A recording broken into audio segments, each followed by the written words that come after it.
আজকের এই এই আমাদের মাতৃভাষা উদযাপন স্থল থেকে আমাদেরকে শপথ নিতে হবে।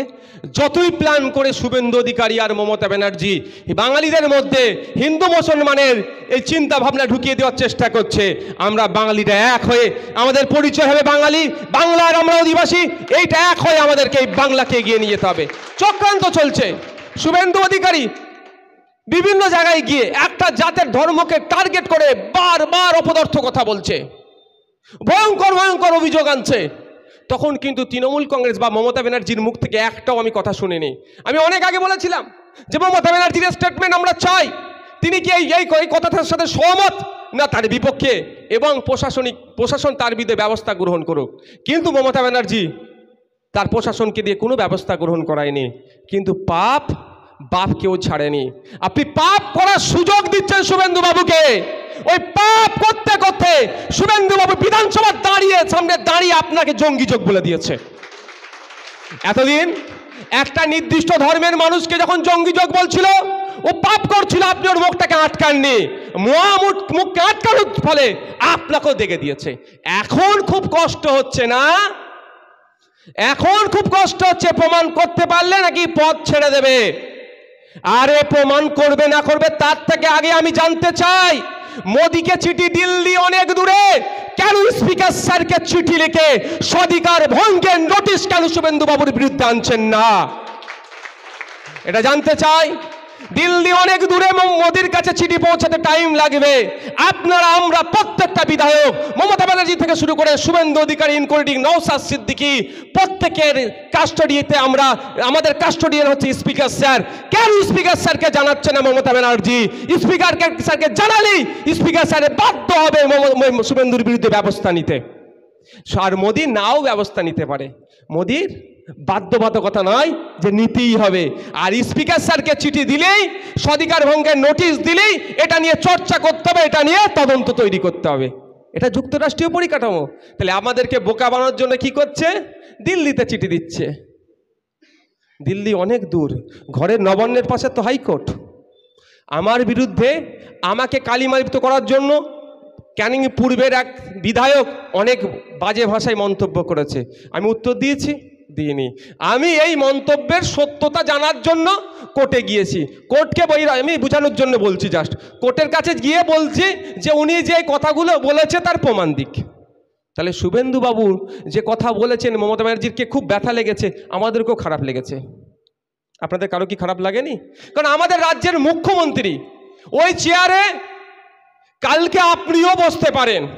ওই চেয়ারের সম্মান আমরা দেব। ওই চেয়ারে বিগত দিনে বুদ্ধবাবু বসেছিলেন, ওই চেয়ারে বিগত দিনে জ্যোতিবাবু বসেছিলেন, আরও বিশ্ববরণ্য ব্যক্তিত্বরা ওই চেয়ারে বসেছিলেন। আগামী দিনেও যে কেউ বসতে পারে, মানুষ যাকে চাইবে। তবে ওই বুথ দখল করে আমরা বসবো না। যদি মানুষ সুযোগ দেয়, আমরা বুথ দখল করে নয়, পুলিশকে কাজে লাগিয়ে নয়। তাহলে ওই চেয়ারের সম্মান আমাদের। আমরা যতই সমালোচনা করি, end of the day she is our chief minister, এটাই পরিচয়। তার সমালোচনা করবো অবশ্যই, কিন্তু তাকে সরাসরি ওই কথা বলছে, আমাকেও খারাপ লেগেছে। কিন্তু মুখ্যমন্ত্রী শুধুমাত্র মোদীকে চিঠি লিখে ছেড়ে দিতে চাইছে কেন? এটাই তো টুইস্ট আছে। মোদীকে চিঠি পাঠাচ্ছে, এর বিরুদ্ধে ব্যবস্থা গ্রহণের জন্য বলছে। আপনি আমি কি ভাববো এই শুভেন্দুকে এবার জব্দ করে দেবে? ও বিজেপির অনেক হই হই করছে, তো এবার জব্দ করবে। কিন্তু উনি কোর্টে যাচ্ছেন না কেন? ওনার আত্মসম্মানে আঘাত দিয়েছে, মানহানি হয়েছে তার। এই মানহানি মামলায় কোর্টে যাচ্ছে না কেন? কোর্টে গেলেই দেখবেন শুভেন্দু বাবুর বলা বন্ধ হয়ে যাবে। আমি একবার কোর্টে গিয়েছি বলছিল, আর একবার যখন গিয়েছি আর বলছে কি ভাই, জিজ্ঞাসা করবেন। উনি বলেছিলেন শওকত বাবু যে কোর্টে গিয়ে বলতে হয়, বলবো, মনে আছে তো? তাই আমি ওনাকে কোর্টের থেকে দাওয়াত পাঠিয়েছি, আসো কোর্টে বলো। আর আসেনি, কোর্টের ধারে ঘুরছে না। আনবো, টেনে আনবো আগের দিনে, কোর্টে ওনাকে আনবই আমি। হয় হাইকোর্ট, হয় ব্যাংশাল কোর্ট, আর না হলে ওনাকে হাইকোর্ট আনবো। ওনাকে আমি একবার নিয়ে এসেছিলাম, আবার আনবো, এটা বলে রাখছি। তাহলে শুভেন্দু বাবুকে কেন বলছে না? শুভেন্দু বাবুকে বললেই বলা বন্ধ করে দেবে। কারো অসুবিধা হচ্ছে না তো ভাই? কারো বলা বন্ধ করে দেবে হিন্দু মুসলমান এই ধরনের কথা বলা বন্ধ হলেই কি হবে? রাজনৈতিকভাবে ভাটা হয়ে যাবে এদের। তাহলে এদের রাজনৈতিক ফায়দা নেওয়ার জন্য বাঙালিদের মধ্যে বিভেদ তৈরি করার চেষ্টা হচ্ছে। এদের রাজনৈতিক ভোটের জন্য এই বাঙালি যেতে আমরা ব্রিটিশদের বিরুদ্ধে কাঁধে কাঁধ মিলিয়ে কে হিন্দু কে মুসলমান কে খ্রিস্টান আমরা দেখেনি। একদিকে বিনয়ী বাদল দীনেশ ছিল, একদিকে রাজা পিয়ারি মোহন ছিল, একদিকে ফুরফুরের পিরাও আক্কার ছিল তার ভক্তদেরকে নিয়ে, একদিকে মাতঙ্গিনী হাজরারা ছিল। একসাথে ঐক্যবদ্ধ হয়ে ব্রিটিশদের বিরুদ্ধে লড়াই করেছিলাম আমরা। এই ব্রিটিশদের বিরুদ্ধে যে লড়াই হয়েছিল প্রথম সারিতে বাঙালিরা ছিল, সেটাও বিভেদটা করার চেষ্টা করে বিভেদ ভাগ করতে চাইছে। ভাগ করলে কি হবে? এদের লুটে পুটে খাওয়ার জায়গাটা ভালো থাকবে। তাই আমরা তো চেঞ্জ হচ্ছে, কাজের কাজ কিছু নয়। বলছে ভোটার কার্ডের সাথে আধার কার্ড, আধার কার্ডের সাথে প্যান কার্ড, প্যান কার্ডের সাথে ভোটার কার্ড, এই করতে থাকছে। শুধু একের সাথে অপরের লিঙ্ক করো। হ্যাঁ, থাম, আর কি কাজ আছে? এতেই মানুষ লেগে থাকো সকাল সন্ধ্যায়। আমার কাছে যে আমাকে যে কত সই করতে হয়, বাড়িতে থাকলেও সই করতে হয়, ভাঙড়ে আসলেও সই করতে হয়।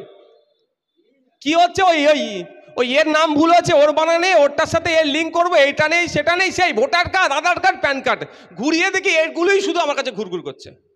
এটা একটা চক্রান্ত, আপনাকে বেতেই পাগল করে রেখে দিচ্ছে। আর কি কে মাঝে মাঝে বলে দিচ্ছে এগুলো নাকি থাকলে না থাকলে দেশ থেকে তাড়িয়ে দেবে। আরে কে নেবে ভাই? আপনি কি বিদেশি? আপনি কি আমেরিকা থেকে এসেছেন, বাংলাদেশ থেকে এসেছেন, না মানে অন্যান্য কোনো রাষ্ট্র থেকে এসেছেন যে আপনাকে সেই রাষ্ট্র নিয়ে নেবে? বলুন, আপনি তো ভারতীয়।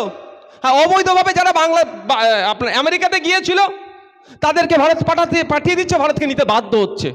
তারা ভারত থেকে গিয়েছিল বলে। আপনারা কি কোনো দেশ থেকে এসেছেন ভাই? তাহলে অত ভয় পাওয়ার কি আছে? হ্যাঁ, ডকুমেন্টসগুলো ঠিক করতে হবে, মানে ডকুমেন্টস ঠিক করতে হবে, নাহলে যান চলে যাবে। এই মাথায় ঢুকিয়ে দেওয়া হচ্ছে, আপনাদের এই ব্যতিব্যস্ত করে রাখা হচ্ছে, ব্যর্থতা ঢাকার জন্য এই সব করে বেড়াচ্ছে। তাই আপনাদের বলবো, ফোকাস করুন আপনার অধিকার কি কি আছে, কি কি পাচ্ছেন না। আপনার অধিকার আপনার মাদার ল্যাঙ্গুয়েজকে সামনে রেখে, মাতৃভাষাকে সামনে রেখে আপনার অধিকারগুলো আপনি দেখে নেওয়ার চেষ্টা করুন না। হ্যাঁ, একদম। গতকালকে বাজেট অধিবেশনে আমার বক্তব্য ছিল, নারীর ক্ষমতায়ন নিয়ে অনেক কথা বলেছে। আমি উঠে একটা কথা বললাম, নারীর মানে অনেক কথার মধ্যে একটা কথা পয়েন্ট ছিল, নারীর ক্ষমতায়ন কি আপনি সমগ্র বাংলার নারীকে ভাবছেন, না তৃণমূল করে তারা সেই নারীদের কথা বলছেন? জিজ্ঞাসা করেছি। কারণ বিরোধীদের পক্ষ থেকে যে মহিলা নমিনেশন করতে যাচ্ছে তাকে মেরে পাঠিয়ে দিচ্ছে বিডিও অফিস থেকে। তো ওই নারীর ক্ষমতায়ন কিভাবে হবে? আপনি বিধবা ভাতা থেকে শুরু করে বিভিন্ন প্রকল্প এখন দেখে দেখে হচ্ছে, এমন দেখে দেখে করছে, স্বামী বেঁচে আছে বিধবা ভাতা তুলিয়ে খাওয়াচ্ছে। নদিয়াতে ঘটনা ঘটেছে। আমি 2 বছর আগে বলেছিলাম এ কথাটা, কদিন আগেই মিডিয়াতে এসেছিল, আমি নিজে পোস্ট করেছি, আমাদের পোস্ট হয়েছে আমার আইডি থেকে, আমি নামটা উল্লেখ করিনি, সেটাও তো আমার মা। তাও তৃণমূলের নেতারা 3000 টাকা নিয়েছে তার কাছ থেকে। 3000 টাকা নিয়ে স্বামীকে মৃত দেখিয়ে বিধবা ভাতা তুলে খাওয়ানোর চেষ্টা। তাহলে এই অন্যায়গুলো চলছে, এইগুলো বন্ধ করতে গেলে আগিয়ে আসতে হবে, ভয় ভীতিকে উপেক্ষা করে আসতে হবে। ভয় ভীতিটাই হচ্ছে ওদের জয়ের কারণ। ওই উপেক্ষা যদি করতে পারেন, ভয়টাকে যদি কাটাতে পারেন, কি হবে? আপনার জয় মানে সমাজের জয়। এটা মাথায় রাখতে হবে। আপনার জয় মানেই সমাজের জয়। সমাজ ছাড়া তো আমরা নয়।